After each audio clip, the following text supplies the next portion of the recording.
Cody Davis back on my scheduled Monday. So morning, man. Good morning. Yeah, let's kick into this. Maybe I believe could be my last live stream for the week. Got the Vegas event coming up this weekend. I'm not sure we'll play it by ear. But Cody, I saw your last video. I like the topic on how you kind of or maybe changed your plan for your presentation at the event, right? So what was that all about and what was the thought process on maybe why you want to change it? I want it to impact a larger percentage of people than not. Of course, you can't leave a positive impact on everybody, right? I mean that's impossible. However, originally it was going to be tailored towards taking the first step, meaning getting started. I figured that would hit home, getting started, opening the event, starting the event. Like it made sense, but there's a lot of people that'll be there that have already gotten started. So that wouldn't hit home as hard as if I tailor fit the presentation to be taking your next step, identifying wherever you're at, where you'd like to go, and what logical pieces you have to play with and what your next steps are. So that's going to be a more targeted presentation than the original was going to be. And I think because of that, it will have a better impact on people. Yeah, I love that. I love that how you're always kind of your mind's always thinking. So like, that's like even where your videos a lot of times on Tuesday, Thursdays that you post, it's kind of just where you're at in the moment, what's going through your head.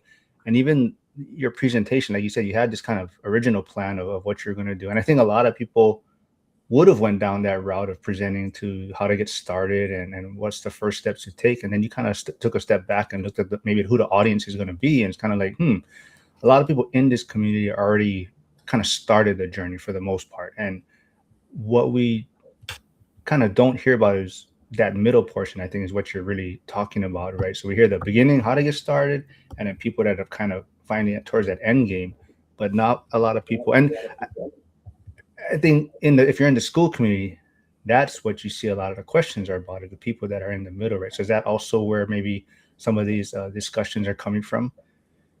Yeah, absolutely. When you see people posting about what they're dealing with on a day to day basis, it helps you tailor fit what you're going to do. It's And kind of like when I was back in school, I'd never want to present first because I would tailor my presentation to the people who went before me. The fact that I get to see all these people posting in the community, I get to tailor fit it to that. uh, sorry, I'm just getting your channel. So if you can hop over also, Cody is streaming there also, and go subscribe there. And I see a lot of people who will be at the event also in the chat. So I see Hyder, Chris Wissing, I believe Victor's going to be there. Unfortunately, Stephen P and Harrison are not going to be there. Flavio, I don't know. I keep hearing he's canceling, but I'm not 100% sure on that. But yeah, I think that's the great part about you kicking off the event, right? So it's pretty a clean slate. You can pretty much present on anything you want to because you are the first speaker, right? Was that you think a important designation Zuber gave to you though to kick off the event? Well, it's definitely important to me. I mean, it's pretty cool to be able to start it off. I'm going to do my best to make sure it goes well, which is why I'm actually preparing for this one rather than winging it. 90+% of my winged presentations have gone fantastic. I had one crash and burn. I don't want to have a crash and burn. That's never fun. So it's an honor from Zuber. So that's cool. Yeah, definitely. I think the one thing you also touched on a lot is that this is kind of like your first prepared presentation, right? So a lot of times you just wing it. I think so. Has it been very challenging to actually try to put this together and put some thought into? And not well, not I know I'm sure you put thought into others, but as far as presenting this in a certain way. No. And here's the reason why. When I say prepared, I don't mean rehearse. Like I haven't rehearsed the slides. The reason I don't rehearse the slides is the same reason I don't rehearse my YouTube videos. If you practice something over and over, sometimes you omit important details that come to mind in the moment. And so, what I did when I say I prepared for this presentation, I put more than 3 minutes of thought into the PowerPoint. So, I spent a couple hours. I'm like, what would make sense to be here? What photo should be here? Because there's a photo on every slide. what what impact would I get if I was seeing this? Like I thought through that. I haven't practiced presenting it because each slide is basically, think about it like my YouTube channel. Each slide is going to be a YouTube video. My videos only last 3 minutes typically. Some of them go to 8, but my time allotment, I've got about 10 slides. So I have about 3 minutes per slide. And my thought process was I have a topic. Now let's make a YouTube video on it. That was my idea behind it. And I've practiced 3 minute videos so many times that I believe, since I put a bunch of time on the front end and crafting a story through the slides, that I can do that. I do want to give a shout out to Chris Wissing, who's tuning in.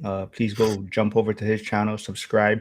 I think we set a goal for him in Vegas. We want to get him to, I think it was 100 by the time the end of the event. So we do have a goal set up for Wissing and his new YouTube channel. And he got his kids involved doing a lot of the construction work. So it's very cool. So go check that out. Before we dig into it, I do see some questions here for you, Cody. I think one thing I want to bring up is I know you've also been doing live streaming with Justin Cambra on Wednesdays at 8 a.m. Pacific. How has that been? Do you think the live streams are also challenging to discuss? And is it different from just recording things? How would you describe that? Yeah, because I have interaction with other people. When I'm just winging it, like I can wing it for a while. But with someone else, you got to keep the conversation going. I don't write down any questions. So when we do our lives, whether it's 30 minutes, 45 minutes, whatever it is, we just go. And we finally started getting some questions in the YouTube chat. So that actually helped a lot. Wasn't That's getting any for a while. And I was like, oh man, just have to keep the conversation going. Yeah, definitely. Yeah, that's the challenging part. So I'm always grateful for the community for chiming in, putting great questions in there. I do see Gus tuning in from Instagram. If you haven't checked out, Gus did his interview with Michael Zuber recently. So that posted yesterday morning. So if you haven't checked that out, I definitely recommend checking that out. It was a great interview with Zuber and Gus. Harrison is asking, Cody, what questions are you nervous to be asked at the event? I'm not nervous to be asking any questions. I mean, feel free to shoot away. Like I don't mind answering any questions, whether it's about partnerships, about capital structures, my losses. I've had significant losses, some of the wins. Like, I'll discuss whatever you want to discuss. I'm gonna skip over real quick, and someone from your channel, I believe, Iman Gay, is asking, "Is he your son?" No, Cody. He could be. I mean, age-wise, definitely, but he is not my son. But Let's, Victor's asking, Cody, when you pick a market, how do you know, or if it's a red state, blue eviction laws, or the other way around? that's so. Luckily, we live in the information age. I'm not jumping to a different market, but if I was, I'd just throw it into Chat GPT. You can find out what traditionally locations are swinging, like which way they go, and how difficult it is. AI is definitely a wonderful tool to use, and that's what I do. So you can do your own market research on Google, but AI will give you a good idea of which way certain areas trend. Going back to you pivoting kind of on your maybe main talking point at the event, like, was there a certain moment? I mean, that you said, hey, maybe I should. Did you actually start presenting or preparing for your first, talking about how to get started? No, so when I changed the topic, it was when I was putting together the PowerPoint. So I guess so, but I was putting it together and like this could be better. Uh, okay. So there is going to be a lot of people at the event. Let's say they are maybe still in that first 5 years, but they're in the first 5 years of how to get started. What maybe advice or problem does that kind of signal? So like you're saying, we're thinking a lot of people at the event are going to be kind of in the middle of this journey. But let's say someone has been like 5 years in that how to get started still yet. I would keep doing what you're doing. The mistake people make is they switch because it's difficult and you're not getting the results you want. And then what you end up doing is, like we saw on a podcast that Zuber was on recently, you say you've been doing something for a decade, yet you've been doing it for 2 years, and then you switch for another 2 years, you switch for another 2 years because it's hard, and then you never get ahead. So just stick to what you're doing. Don't switch it up. After 5 years, if you're still not happy with what you have, make some pivots. But if you're buying stuff, like maybe you're buying duplexes and you want to shift to storage, or you're buying duplexes and you want to shift to apartments or single family. If you've only been doing it for a couple of years, you don't really know what's going to be better than where you're at right now because you haven't learned the mistakes. It's really hard to learn all the mistakes that quickly. I still made mistakes in year 6 going on 7.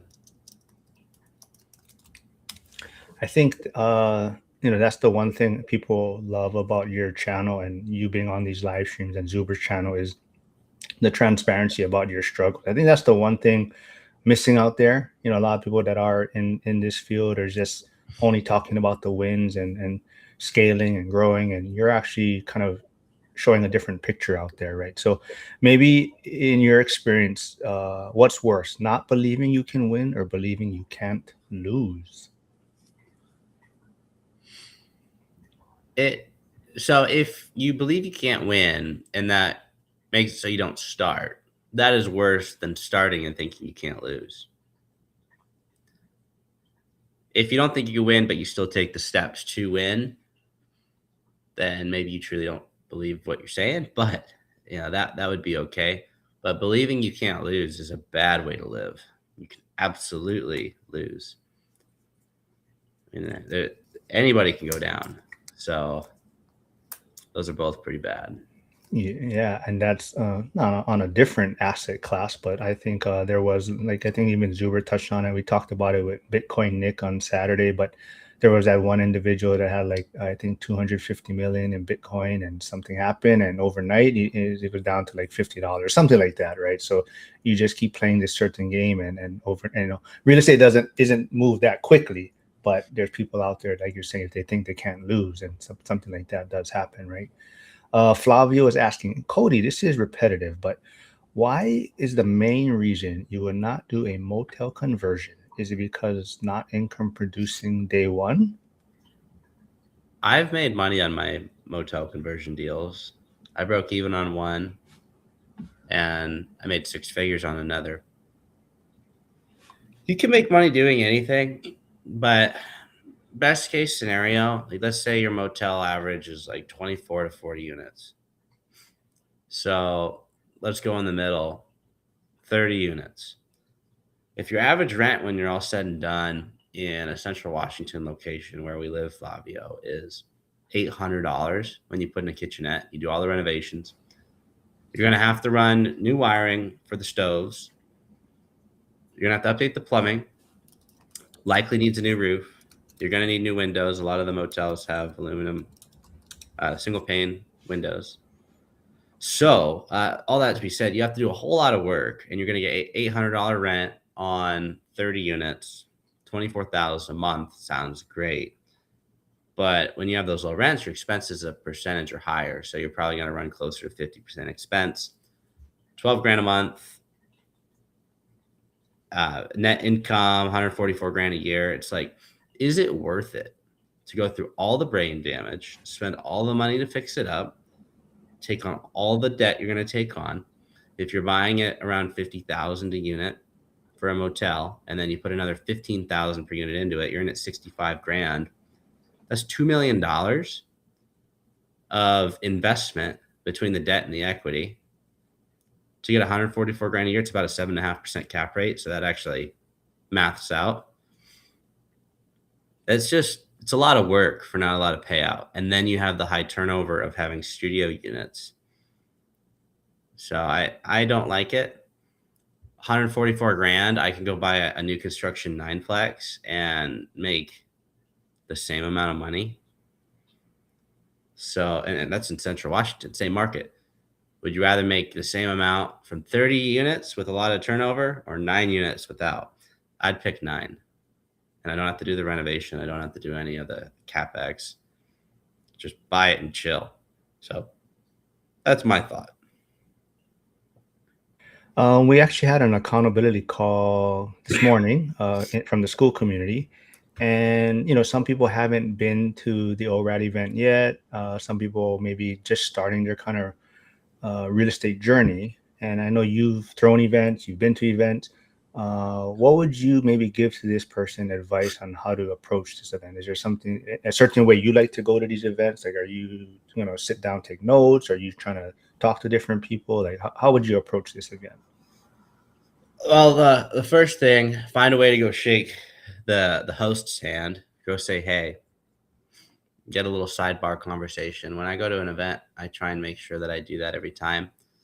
Even when it was like I went to bigger events, like went and saw Grant Cardone. I made sure I went and shook his hand, took a photo. Like, just try to do that. If you can do that, you can go talk with everybody else. If you think about the hierarchy of an event, like you have the host, and then you have the speakers, and then you have the attendees. And it's not like one's higher up or better than another. It's just how the event's put together. So if you can get the confidence to go do that, it's a little easier to go talk to the speakers. And if you talk to the speakers, you can talk to the attendees. That's the mindset behind it. So I would try and do that. Shake Zuper's hand as early as possible. Say hey. Try and meet every speaker. A little conversation, even if it's 30 seconds. And then exchange contact info. Don't just give someone your number. Get someone's number. Because there's been a lot of times where I've given my number out before I had gotten started and nobody would ever call me or text me. But if I get their number, better believe I'm reaching out to them. So that would be my recommendation in that order on what to do at an event. Do you, by any chance, use any type of digital card, like business card, or how do you transfer your contact information? Well, with people that have the right phone, the iPhone, you can just put your phones together and then it'll automatically share all the info. It's kind of cool. With Android, I just text them my info. Do you keep so like on your contact, do you keep like your buy box or anything on there? So like when you give your contact information, this person knows where you invest, your buy box, what you're looking for, things like that. I haven't, but I also haven't networked a lot in those types of rooms recently. So in the beginning, probably should have or would have, but now not so much. I got my name. I should probably take off my home address. And then Flavio's going to show up. Watch out. Flavio's going to show it's up. all public anyway, so it's not like it matters. But take one step, out of it. But it's got that. It's got my website. I don't know why. Every once in a while, I do no advertising for it. I got one last night. It's like every month I get one-off call that gets booked through my website. It just happens randomly. I set it up like 2 years ago and it's still just there. Yeah, I think that's all great advice. Yeah, make sure you reach out to the people that are speaking at the event. Try to shake hands with them. And I guess I don't even remember how we connected. I think I saw that you were posting something and you were in Hawaii at the time, and I think I just commented on something, or you were at the airport maybe, or something like that. And we had coffee, but yeah, and that was a good spot. That was not far from where my mother-in-law was living. Yeah. So yeah, like I said, people, you just don't. I think people a lot of times are scared to just introduce themselves and whatnot, but just do it. I mean, that's why you're going to the event. I mean, like I try to tell people, a lot of this is recorded also, right? So a lot of the speakers their presentations will be there later, and you can always go back if you do want to take better notes. But for the most part, try to shake hands with these people. It might be the only time you meet them in person, right? And let's see what else. I don't know if you saw the live stream the other week I had with Gus. Gus was on with Brandon. And it was a question kind of Gus also brought up to Zuber in his interview. But when I look at Gus, I never heard him mention the end goal, like for himself. Like there's no end goal in place, seems like. And he's always hustling and grinding. And I was kind of just mentioning how Justin Cambra, Dion, Coach Carson kind of at some point either the small and mighty mindset kicked in, or pivoted a little bit to clean up their portfolio. And so someone like Gus, who's just grinding, and he's killing it, but he hasn't really, seems like there's no end goal mentioned on his part. Like, do you think that's something would be helpful if he came up kind of with an end goal in place? I think so. If you don't have a target, it's it can get very difficult if you're just doing it just to do it. I fell into that. I ended up building a business that was bigger than it should have been, faster than it should have gone. And there's a lot of consequences. It doesn't mean that you could have two people, they could do exactly the same thing, and one could have a different outcome. Not because they were better, like they could do exactly the same thing, and they just hit a different stride than the other person. So, I mean, it could work out, but I haven't found just doing it just to do it, not having a goal, to be a very good endeavor. Like, it's just not worth it. You make mistakes. Yeah, and I think I brought up, I keep bringing that back up from one of your interviews with Zuber, how you were excited about this property that you found or came on the market, and it was like you ran the numbers and like, oh, this is a great deal, or if I did this, it'd be a home run kind of thing, but then you kind of realize like, why do I need it to some extent, right? And Zuber was just like, now I know you're transitioning Cody, right? Like it's like the Cody of 2 years ago would have figured out a way to do this deal, but now you're just like, I'm good. Like I don't. It was fun running the numbers, and it could be profitable, but I don't really need it for whatever goal I'm trying to hit, right? So I love that discussion. Yeah, and if you keep doing what you're doing, you're going to keep getting what you're getting. Doing what I do gives me alopecia. Like, let's see, this reversed. So, like, I got camera reversal is hard, but like, doing what I do is stressful. So, the only answer is to not do as much of what I do, or get into newer, bigger properties. So it's like even though I could, I don't want this. I don't want to keep scaling stressful business. You make a lot. Well, I make most of my money in the value add stuff. I should say that, not you, but not everybody, but that's where I make most of my money. It's what I recommend people look at, is doing value add. But if you keep staying there, you just get stressed out. That's what I found. Hyder has a great point. He says having a standardized icebreaker could help. Name, market, portfolio, asset class. Yep. Harrison says, what question do you want people to ask you? Is there something that investors are missing that you wish they would bring up? I would say ask what you want to know, not what you think people want to hear. So it's like, if you have a genuine question, no matter how deep, just ask. Some people are unwilling to ask because they're like, nobody else is going to want to hear this. You're at an event, you want takeaways. If there is something you're struggling with or have difficulties with, just ask. I've seen it time and time again where my friend at a real estate event would have questions and they didn't want to ask because they're like, this is only going to apply to me. It's not going to help someone. Who are you to know that? Like, you're probably wrong. So just ask the question. So no matter how personalized you think it might be, I mean, don't ask about your second removed sister's cousin something or other, but if it has anything to do with business and you have a question about it, go for it. And if you think it will help you, it'll probably help other people. To that point, people that haven't been to the Michael Zuber's ORAD event, the kind of format is, there's a presenter, they're probably allowed 30, 40 minutes to speak, and then there's about 20-minute maybe Q&A. So if you are attending the event, I highly recommend, if there's people that you want to ask questions to, come prepared. You can write your question down ahead of time, find out what speakers are going to be there, and then you can get in line and you can ask your question, and Cody or other speakers will be up there and answer your question.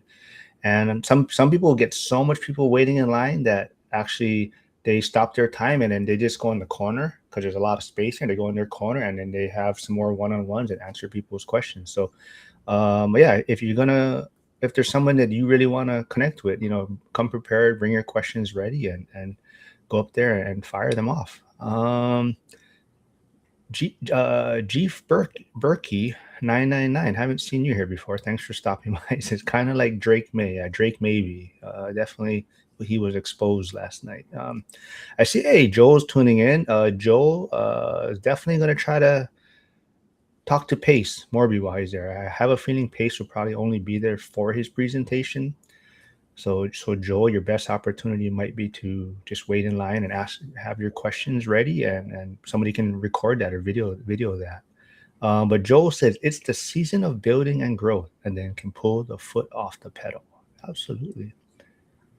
I think I also see Frank, old guy REI, tuning in, and he talks about mistakes, and he's been very transparent about a lot of his journey also.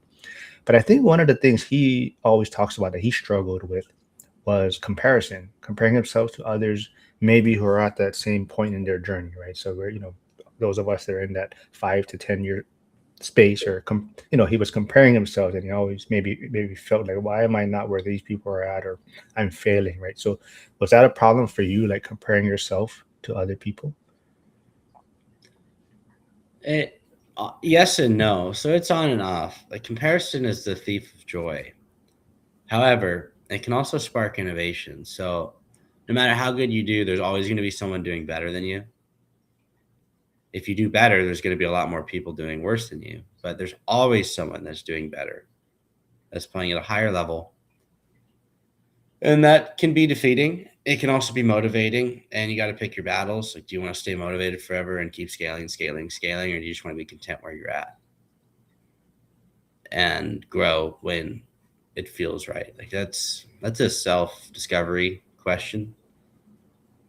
But I go back and forth. I look at some of the people in my sphere that we got similar cards, and they played some of theirs a lot worse, and some of them played out a lot better. And I'm like, oh, it'd be so much nicer if I had that hand that they had that played out so well, but they also had some mega losses on the other side. It's like, would I wanted that? No. So comparison, it's a necessary evil at certain points in your journey.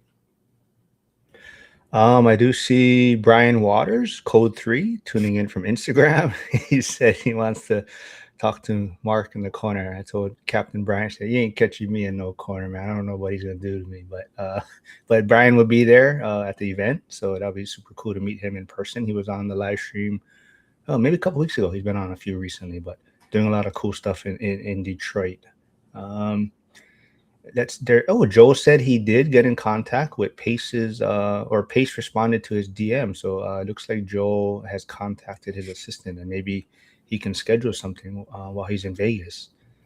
Very cool. I see Jeff. Cody Evers is here. He just joined school. Oh, Hyder. If you are here, Hyder, Simon, the uneducated economist, who is now actually going to be speaking again for the third time in Vegas. He started a school community also. So if someone wants to go check that out, Hyder can go put in Simon's link for his school platform and can check that out. I think there's a free trial when you go to the platform. Lead Prejado, Coach Nick, Bitcoin. We may still stream on Saturday. We'll try to figure something out. But this past Saturday's one was a good one. It's like going to the weight room at the gym. Some people avoid it because they are starting out weak and never reach the potential they have. Yeah, absolutely. That must be even like, I would think, even for your gymnastic stuff, Cody. I would feel a lot of people are hesitant to start that, because I think, like, if I was to go in there, I'd look like a fool right off the bat. So do you see a lot of people, it takes them, it's a challenge to get people into that door? Yeah, and who are you going to look like a fool to? Because the thing is, anybody whose opinion actually matters isn't going to care. So you go look like a fool in front of your coach, and the coach is going to say, I remember when I did that. Like, they're going to cheer you on. The only people that would laugh are the people that can't do it, or the kids. But, kids are brutally honest. So suck it up. The people whose opinions are going to matter are the ones that are going to be cheering you on, not the people laughing at you. So I would just go do it.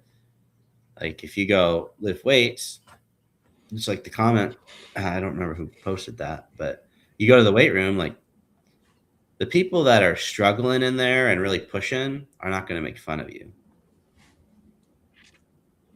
Yeah, I totally see that. I love when I see the people that are kind of the regulars at the gym and helping out that newbie that's coming in, and because we've all been there, right? We've all been there and trying to lift that first weight or figure out this exercise machine or something, and I love when the people that are kind of the regulars, hey, come, I'll show you how to do this, and not make that person feel like they're doing something wrong, right?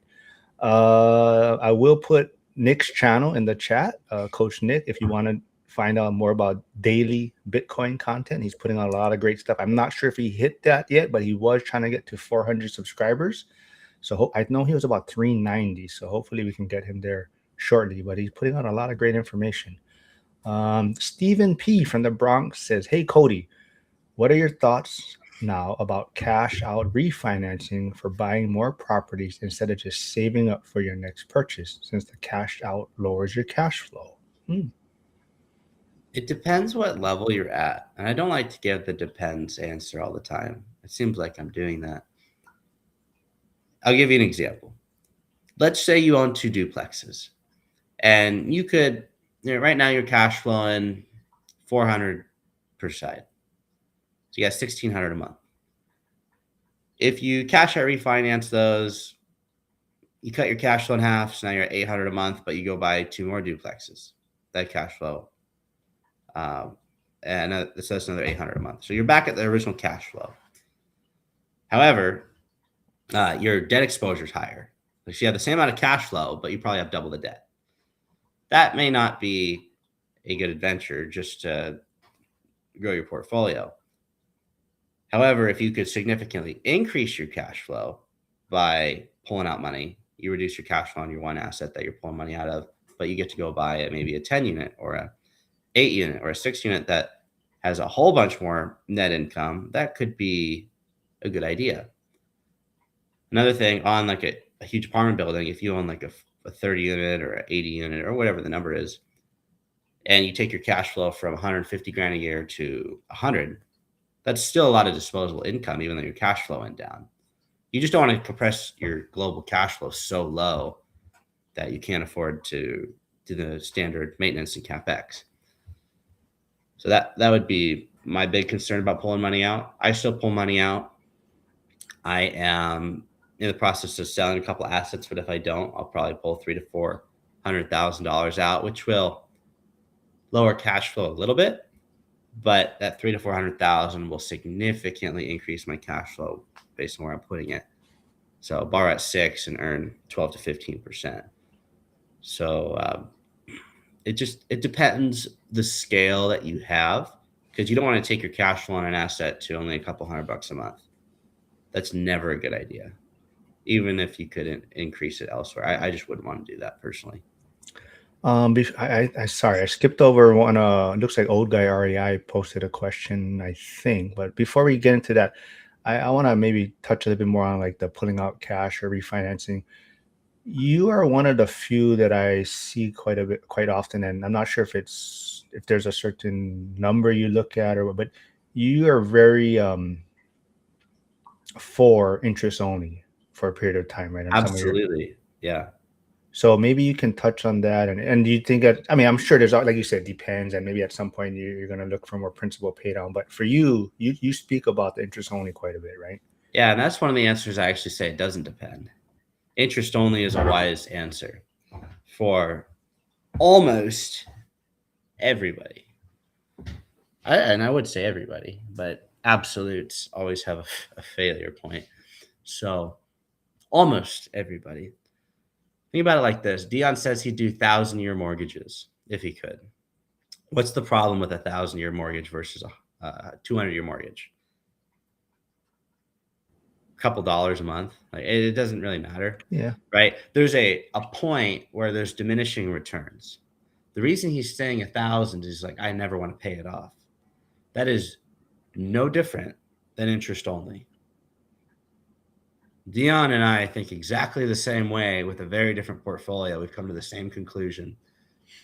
I want the longest payment schedule possible. The longest payment schedule possible is interest only. You pay it into infinity because there's 5 returns in real estate. Losing my voice. 5 returns. I need to get that before the event. Yeah, we better slow it down. We better end it No, soon. we're good. I'll drink some tea after this or something. I don't know.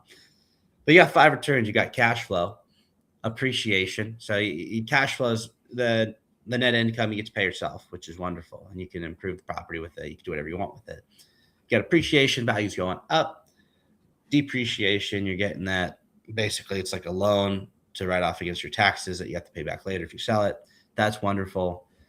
You have debt reduction if you're amortized, and then the last one's debt devaluation, and that's why I'm okay with interest only. The idea is instead of paying down a loan that's at 5%, 6%, 8%, let's let our tenants pay it as long as it's cash flow positive. I want my lowest payment possible, which is going to be interest only. I want other people to pay it, and I want that for extended periods of time. Because if you have $1 million of debt today and the money supply doubles over X amount of years, that means in relation, my debt that's still $1 million is worth less because there's double the money supply out there. And if you believe the same thing I do, I believe that the government's going to keep printing money. That debt proportionally gets devalued. So $1 million of debt is easier to pay back in 20 years than it is to pay back today because rent should be higher.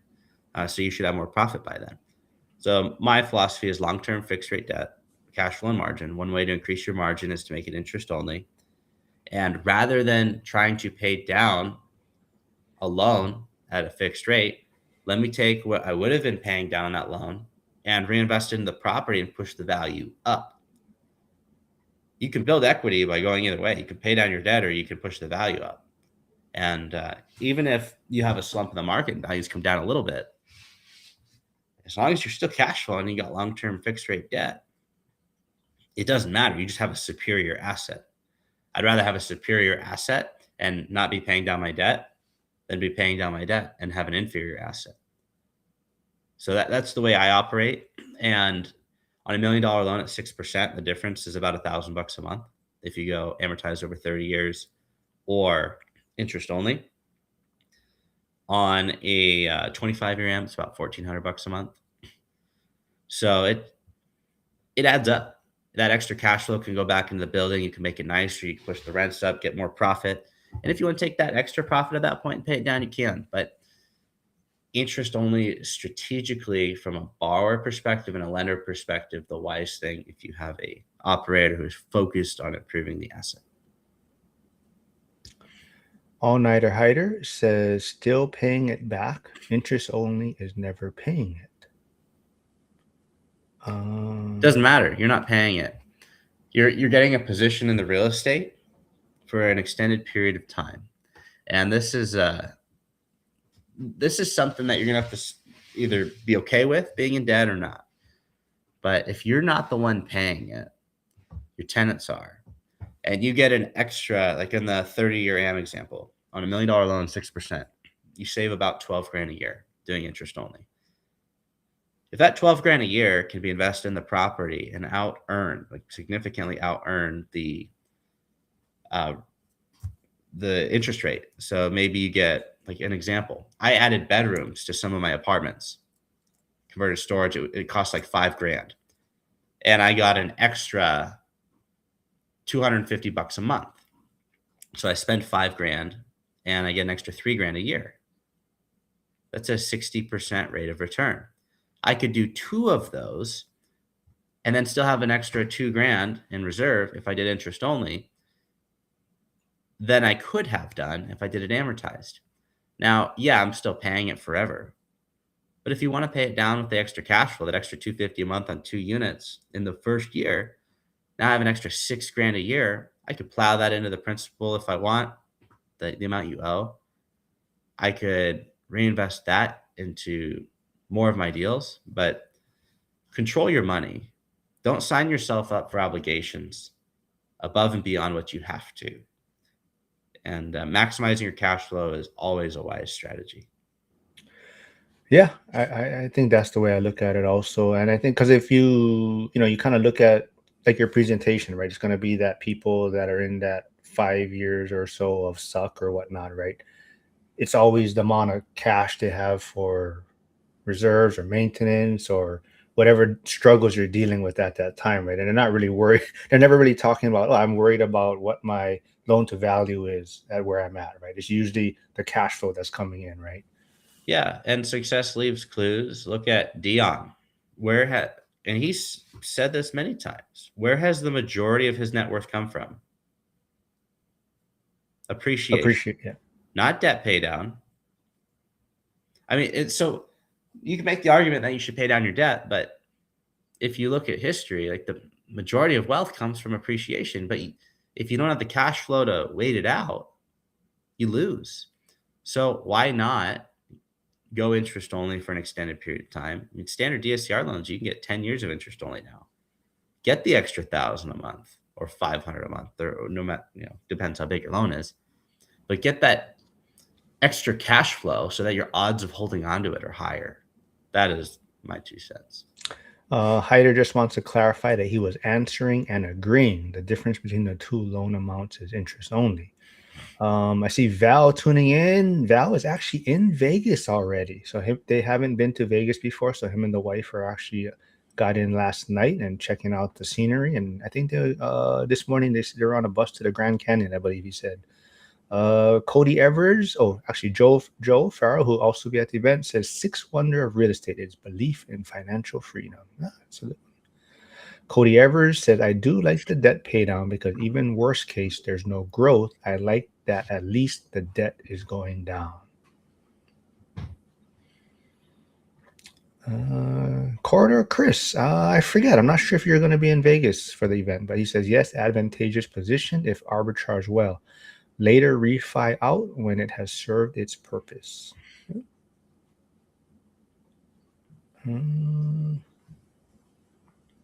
So, this is the one thing. So even like when I do the my weekly calls with Zuber and we go through the questions, like I think this last one I mentioned, yeah, none of it, he doesn't know any of the questions ahead of time or the comments. And the way he's able to answer those just on the cusp is amazing to me. But I even like you interacting with you, Flavio, I love how you playing with numbers in your head. I'm not good at math, but anytime there's numbers thrown out or a topic or something, the way you're able to run the numbers quickly in your head and just come out with some sort of scenario, yeah, it amazes me. It's just about keeping it really simple, making it small numbers. If you can remember a couple things in math, you can do a heck of a lot of math in your head. There's something that I learned a few years ago called a rate factor for mortgages.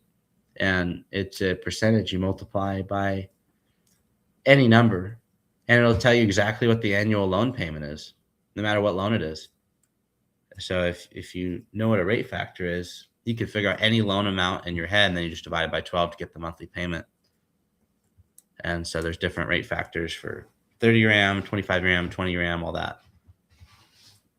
But if you can learn that, that'll help you out. Like I said, Frank did have something earlier. It was, I'm not sure. He says maybe better than a question. Share your situation and then talk about your goal.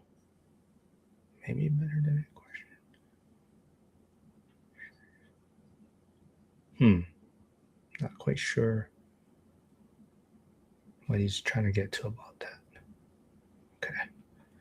I did see a text or a post in school that just came through on my phone. It looks like Brandon is confirming that his Friday coffee meetup is at 8 a.m. at the Denny's by the Venetian on the Strip. So for those of you, we'll have the Wednesday, Thursday night Dion's meetup, and then Friday morning will be Brandon's coffee meetup. Elliot, I believe Elliot was the one. I think it was the one the other day asking about buying a private island, I believe, or something. But he's asking about what's the best location.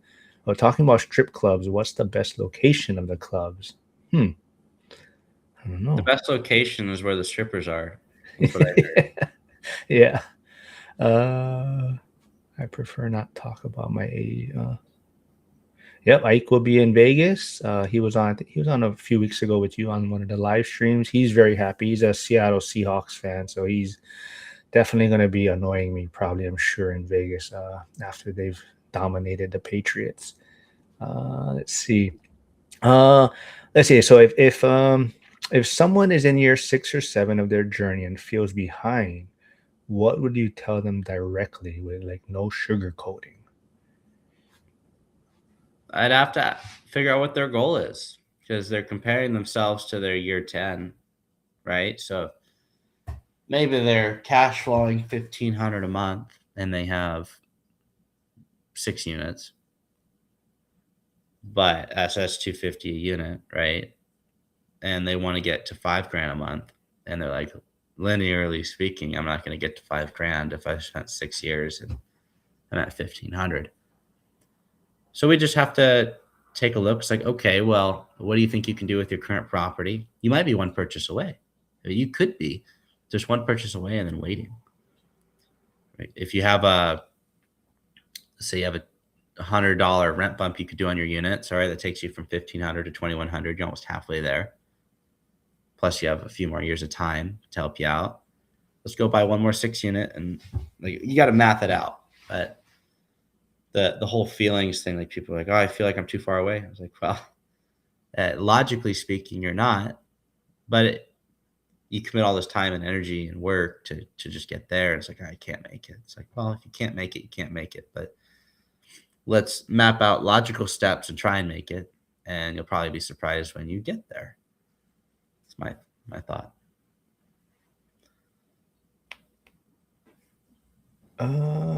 Here's a really important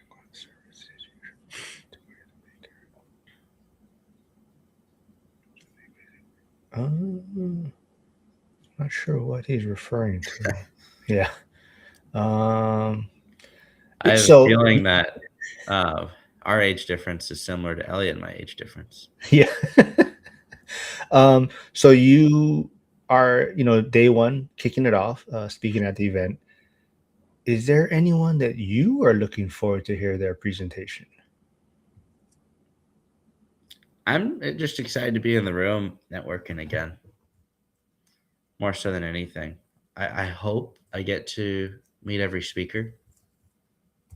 I think that would be a good goal of mine to meet every speaker, say hey, shake hands, talk about what's going on in their life and see what they're working on.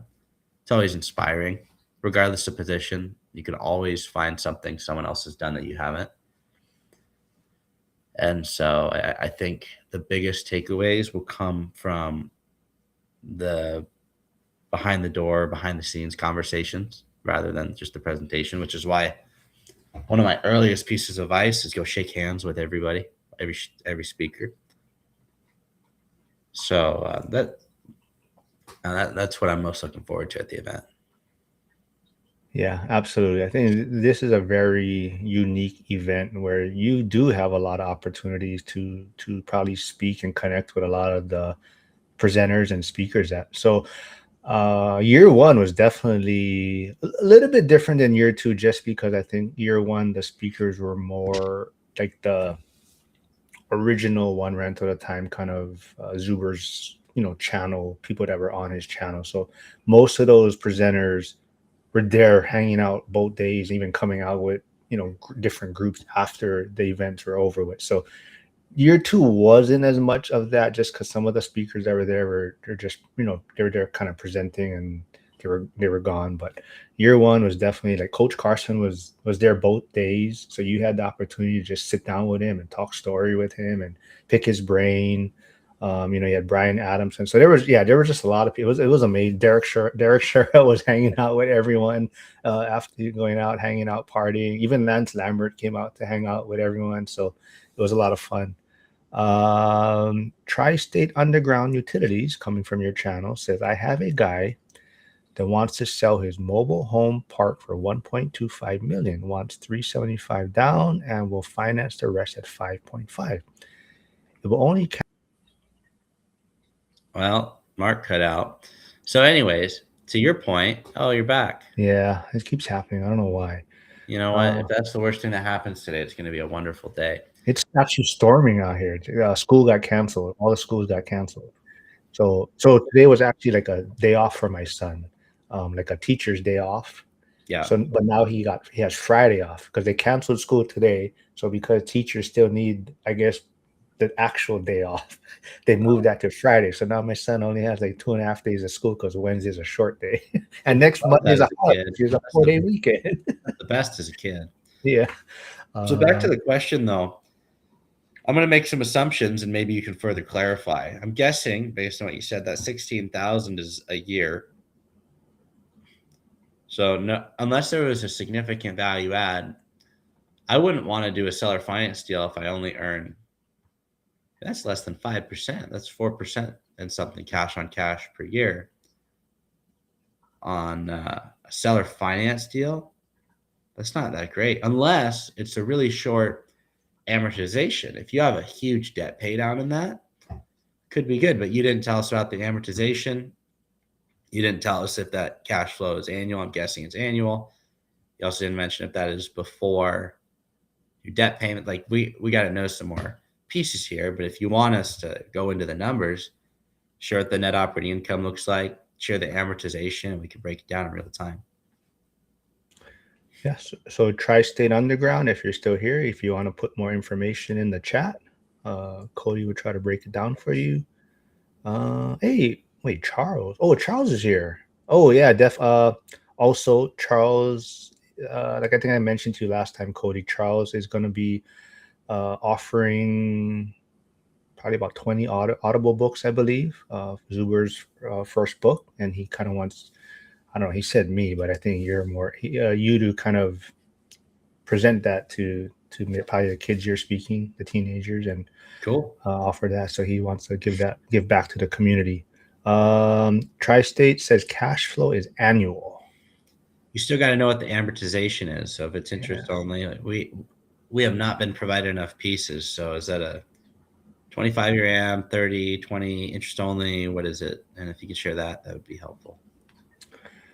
Flavio is saying the best thing of the ORAD event. Everyone are in the same path. Yeah, I think that's one of the biggest things is just you'll see people maybe at different points in the journey, but they're kind of all headed in that same direction. And that's why the event is so great because you might be talking to people that are further along but can guide you on maybe the struggles they've went through, or or people that, like you say, there's probably going to be people still there that haven't got their first rental and still haven't leaped in, and there's going to be a lot of people to give their 2 cents on that too, like, oh, this is what I struggled with before I got mine first and how I just kind of had to jump in. So so the bottom does say this part sucks is because I guess I could take that off, but it's trying to Cody just kind of his presentation at the one rental at a time event in Vegas. He kind of pivoted from maybe his original thought of what his presentation was going to be about, and he's going to be talking more about the kind of 5 years of suck journey where maybe a lot of the people at the event are kind of in or at right now. But he says, Tri-State says, not a value add. I like to see at least 30,000 a year cash flow for the trouble. 30-year AM, he says. Okay. So if we want to underwrite this, 5.5% interest on a 30-year AM, the rate factor is about 6.8. It's a little higher than that.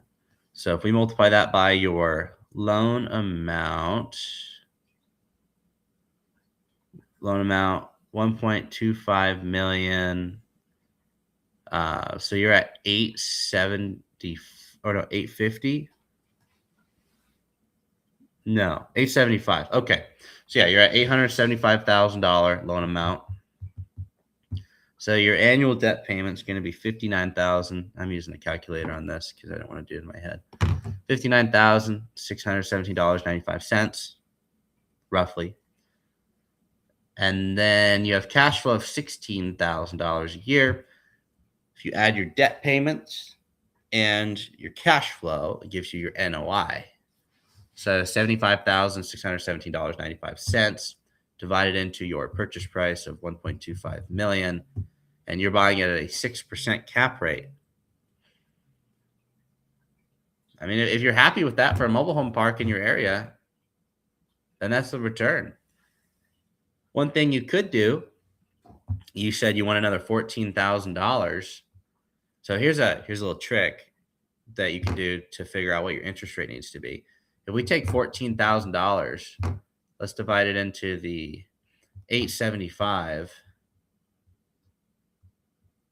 So that's 1.6%.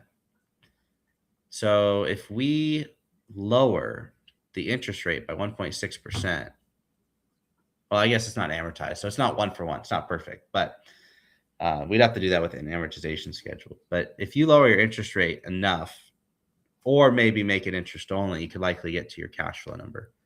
And then as an example, 5.5% on a interest only loan for 875, that's going to drop your debt down by almost 12,000. So that would put you closer to that 30,000 a year mark. So maybe instead of doing amortized, you do interest only, or you just lower the interest rate until it gets to a point where you are happy. But a 6 cap with the cost of capital above 6%, because with the amortization, it's like that 6.8%, you're going to lose money on every dollar you borrow. So your return is going to be pretty low. Juice can buy.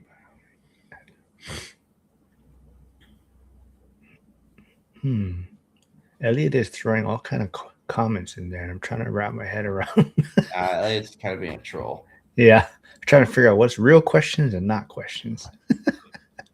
But yeah, man, I'm excited for Vegas. You are getting in what, Friday, I believe you said? Friday, yeah. Friday. Right. So I guess you'll be missing most of the Dion and Tri-State gave you a thumbs up. So Dion, Brandon. Yeah, it's because my wife's coming. I don't want to take a separate flight, and she works during the week, and we don't want to figure out the working in Vegas. He said he's not trolling, so I don't. He said, well, okay, we'll get. He said, if Juice can buy properties and have so many kids, what's stopping other people from having a decent family and buying a house? Any tips? A decade of discipline is stopping people. That, and I think just not believing the noise that you can't do it. I think that is the one big thing too. There's so much noise out there saying you can't do it and it's impossible, and I think that's the one thing, get around find your community, find your people that are doing it, and kind of blocking out all that nonsense, right? And it's not, I mean, I like to Cody, it's not saying that it's easy or anything, but there's going to be sacrifices along the way, right? So definitely, it can be done, but yeah, there will be some sacrifices there. Hyder, the moderator. So yeah, he always does a great job. And I don't think he gets enough credit. He did get a belt year 2 in Vegas, and I think Zuber is giving away. I think he said 6 belts this year to other people in the community that are standing out, helping out. So I think after day 1, he'll be presenting those. So, and reminder, Hyder, if you didn't hear, make sure you bring your belt. Zuber wants anyone that received the belt previously to bring your belt there so we can take pictures and photos with everyone that has a belt. But yeah, it's going to be fun, man. I'll be there tomorrow. I'm flying out early tomorrow morning, so I'll be there Tuesday. Me and Val will probably hook up since he's already there. I know some people are coming in Wednesday, Thursday for the Dion meetups. But hopefully we get to see you outside of the event too, Cody. Like you said, I know you're going to be there with your wife, but hopefully you'll be able to meet up and hang out with people. Absolutely, yeah, it'll be a lot of fun. Yeah. Any final words for people before we wrap things up? Elliot said homes are getting expensive, and I don't think you can buy a house in New York City with a decent job. Then don't buy something else. You don't have to buy a house. I don't like to buy houses. Wouldn't recommend it. Yeah, absolutely. Yeah, Elliot, I mean, I'm sure someone in your area is doing it. I think there's a lot of people. It is hard. I mean, maybe expensive, but people are figuring out a way to do it, right? But maybe go to some meetups. in your area and see if there's investors or people that are buying real estate that can give you some tips on how they're doing it in their market. Charles is saying yes, need to figure out a way to give audiobooks away. You know what I figured out how to create a QR code that I can just put in my Apple Wallet. So I've created some QR code for my YouTube channel and school. So maybe I can figure out a way to put that on an audiobook one. He's asking what should he buy? Need You should do develop. some research and figure out what you want to buy. If you just get answers from some random people on YouTube that you've never met, you're probably going to buy the wrong thing. Great advice right there. Well, Cody, I'm sure your presentation is going to be amazing. I think everyone's going to love to see it kicking off day one. So you have to be there early, everyone. And remember, show up early because check-in can take a little bit of time because you got to get your name tags and everything. So I believe it starts at 8 and then Zuber runs it on a T. He's on point. So get there early, get checked in, get settled in, and don't miss any of Cody's presentation on day one. Everyone, thanks for tuning in. Like I said, this probably is my last live stream for the week. I think we'll see. We'll try to figure it out. But Cody, thanks for doing this, and we'll figure out if I do Monday. I might. Yeah, we'll figure it out next week's one. But Cool. I'll see you in Vegas, man. Thanks, See you. man. Okay, bye.